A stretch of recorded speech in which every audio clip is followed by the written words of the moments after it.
Today, folks, we are playing a game called This or That. And basically, the premise of the game is that I am the president, and the year is 1796, and the vice president is going to be from the opposing party. So basically, I have to pick a Democrat to be my vice president. Who is my favorite Democrat? I know, it's a brutal game, a vicious game set up by my evil producers. You can get with this, or you can get with that. You can get with this, or you can get with that. Alrighty, let's begin. Let's start with Mr. Potato Head. Oh, good God. You have to choose between Mr. Potato Head and Miss Native American. Oh, I go Mr. Potato Head without a doubt. Why? Without any doubt. She is horrifying. But doesn't she used to have views you kind of? Yes, and then she abandoned all of them. Like all of them. Cory Booker, he's mildly irritating. He does the crazy eyes and he lectures in front of the camera and all of this. But Elizabeth Warren is just a harpy. I mean, she is the worst. She is awful on economics. She's awful on foreign policy. She's a significantly less charming version of Bernie Sanders and Hillary Clinton combined. She's awful. I couldn't be in a room with her at this point, which is amazing because, again, I knew her when she was much younger, and I was much younger. It was like 20 years ago, and she wasn't nearly that bad. But yeah, Booker over Warren easily. The way this is going to work is basically which one of these people I hate most. It's process of elimination. All right, well, Elizabeth Warren deleted. Now we have Cory Booker or Hakeem Jeffries. Ooh, wow, that one's difficult. What makes it difficult? Hakeem Jeffries has no actual principles, and neither does Cory Booker. Cory Booker is kind of theatrically entertaining in a bizarre way. Oh!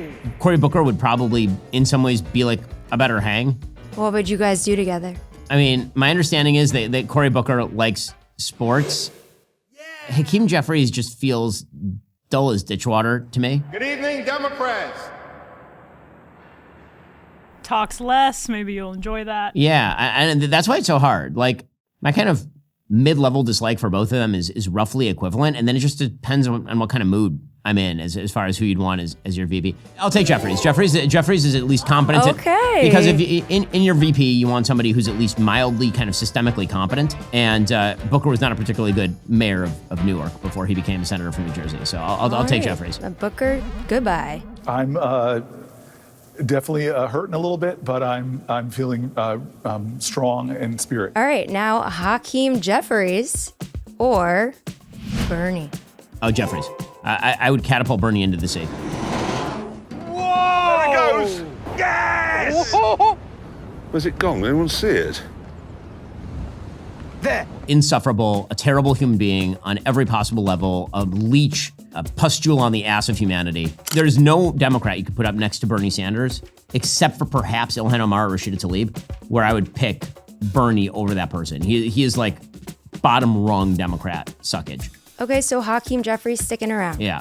Goodbye, Bernie. Alrighty, moving on. Hakeem or our girl, Jasmine. We love her. We done picking cotton. Wow. This is now, again, I kind of run into the fact that she's wildly entertaining, but she is also psychotic. I think that would wear real fast. So I'll stick with Hakeem Jeffries. He's still living in the land of the near normal, or at least closer to normal. Jasmine Crockett is a loon bucket. She's a bucket of loons. All right. Hakeem or our boy Chuck Schumer. Hakeem. Chuck Schumer is, I hate Chuck Schumer. I hate Chuck Schumer with an abiding passion. Wow, is Hakeem just gonna ride this out? I mean, he might, because you found the one who is like, of the people who you're presenting me so far, I have such animus for people like Chuck Schumer. So Schumer, the animus is personal, right? I'm Jewish, and Chuck Schumer keeps pretending that he is like a friend of the Jews. Meanwhile, he pushes forward the 2015 Iran nuclear deal. I had a great deal of misgivings about the Iran deal and voted against it. But now we ought to give it time to work. And he stands on his kind of pseudo-Judaism in order to promote himself. And I hate that a lot. So yeah, Chuck Schumer needs that. That guy's awful. He's just terrible. All right, now finally Hakeem again, or our boy Sleepy Joe. Oh. This might be a good call to go with Sleepy Joe. I'm going with Sleepy Joe, yeah. And I'll stick with Joe Biden. Honestly, great VP. Seriously, that office isn't worth a warm bucket of spit, in the words of John Adams. He can no longer annoy me the way he annoyed Barack Obama when he was VP, because he can no longer talk or think or move. And so inanimate object Democrat is my favorite Democrat at this point, actually. Block of wood / slightly animate corpse Democrat is my favorite form of Democrat when it comes to these politicians. So yeah, I'm gonna go Joe Biden here. Found a new winner. All right, Hakeem Jeffries, we wish you farewell. All right, now Joe Biden or Kamala Harris. Biden. Can you even imagine being in a room with Kamala Harris for longer than 37 seconds? There's just no way. There's no way. I don't think I'd ever put myself there. Between the day drinking and the complete babbling nonsense and the sense of self-righteousness. Teach you about space and time and buses. A lot of bus talk. Sleepy Joe, or Comatose Joe, as he has now become. I'll go with Comatose Joe. Kamala Harris is also back out of hiding, so maybe she is looking to be your next VP. Yeah, man. All right, peace, Kamala. You're right. We'll get to more on that in a moment. First, data brokers, those invasive tech companies, they spy on your online activity, compromising your freedom. They monitor every click, action, and word, then compile and sell that information to corporations and foreign governments. These entities are not interested in your welfare, which is why we use ExpressVPN, a company dedicated to protecting you from these big brother surveillance operations. With ExpressVPN, your entire online activity flows through secure encrypted tunnels, ensuring complete privacy. No one, not data brokers, big tech companies, even your internet provider, can track your online behavior. ExpressVPN masks your IP address, the digital identifier that enables data brokers to collect and sell your information to questionable companies. For U.S. customers, ExpressVPN's new Identity Defender feature removes your data from brokers' databases, monitors the dark web for your compromised information, alerts you to unauthorized social security number usage. Using ExpressVPN is about defending your fundamental right to privacy. As our lives increasingly move online, more of our personal information becomes vulnerable to surveillance. Protect yourself with ExpressVPN today. Whenever I'm on the road, ExpressVPN is on. Find out how you can get 4 months free by scanning that QR code on screen, clicking the link in the description box below, or by heading on over to expressvpn.com/BenYT. Okay, Biden or our boy, Adam Schiff? Biden. Adam Schiff is awful. He's awful. He's a liar. He's venal. His self-righteousness combined with the fact that he's a liar is really galling. I mean, what he did during Russiagate was just morally terrible, and now he has the temerity to talk about how he stands up for the system. Yeah, that guy goes. All right, sounds good. I mean, Joe Biden might get back into the office at this rate. He might. I mean, again, he is the safe pick because he has been a complete non-entity for approximately 10 months at this point. Like, Joe Biden has the same charm to me as the desk lamp sitting behind you.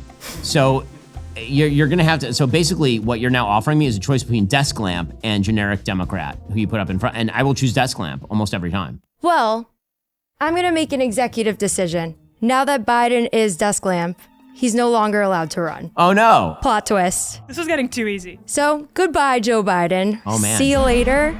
Now, AOC or Ilhan Omar. Now we're getting into the juiciness. Well, I think that Ilhan Omar is actually evil, like a terror-supporting evil human being. I think that AOC is borderline that, but not quite there, and also responds apparently to incentive structures. So AOC. I think AOC kind of like tangentially doesn't like the Jews very much, but I know what Ilhan Omar thinks about the Jews, and I think that goes poorly. AOC or our girl Nancy. Okay, so I'll go Nancy Pelosi here. The reason I'll go Nancy Pelosi is because she wields a stiletto. I mean, she's vicious. I mean, you at least have to have some respect for her command of the game. She's good at this thing. I mean, she's somehow still competing with the youngins in the Democratic Party, and she is 127 years old. Also, she seems to have some very strained relationship with reality where AOC is just floating off into Bernie land full time. I kind of like that Pelosi's vicious. Like she just completely took out Biden, and it was hysterical because she's older than Biden. And she's like, yeah, but he's dead. Goodbye.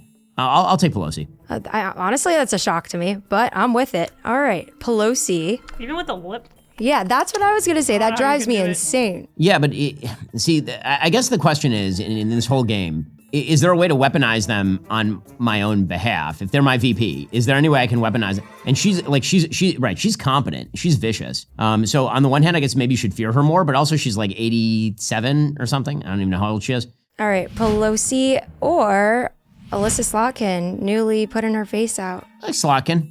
Slotkin is trying to steer the Democratic Party away from some of their crazier tendencies. And so I have some respect for that. She's been openly attacking AOC. She's been going after kind of the socialist wing of the Democratic Party. Yeah, so I'll take Slotkin there. All right, well then riding that train, Slotkin or Newsom, because he's kind of been trying to center himself as well. I'll still take Slotkin. I would actually fear being assassinated by people near Gavin Newsom. He is a movie bad guy.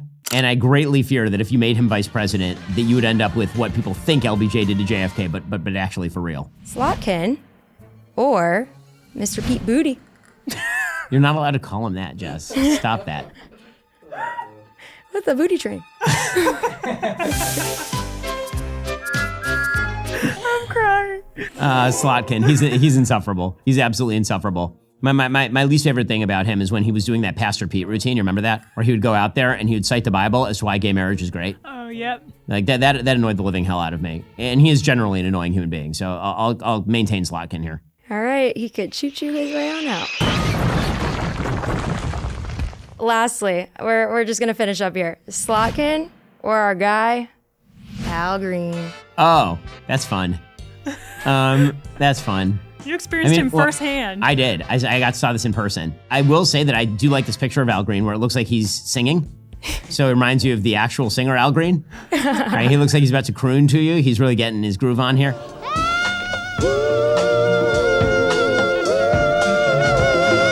I'll stick with Slotkin. This guy's a nut. He's a total nut. I guess that if they wish to, sort of reverse toward reality, Slotkin isn't a bad move, but that's precisely the reason why she's not picking up a lot of ground in the Democratic Party right now. And she's sort of the more normie pick in the Democratic Party, and that means she is basically stagnant where she is. All right, well, Alyssa Slotkin, if Ben ever runs for president now, it's your time. It totally isn't, but sure. Alrighty, folks, so we did a this or that with Democrats. We'll probably do some other categories of this particular type of thing. It was a brutal ride, but Elise Slotkin. Alyssa. I mess up her name every time.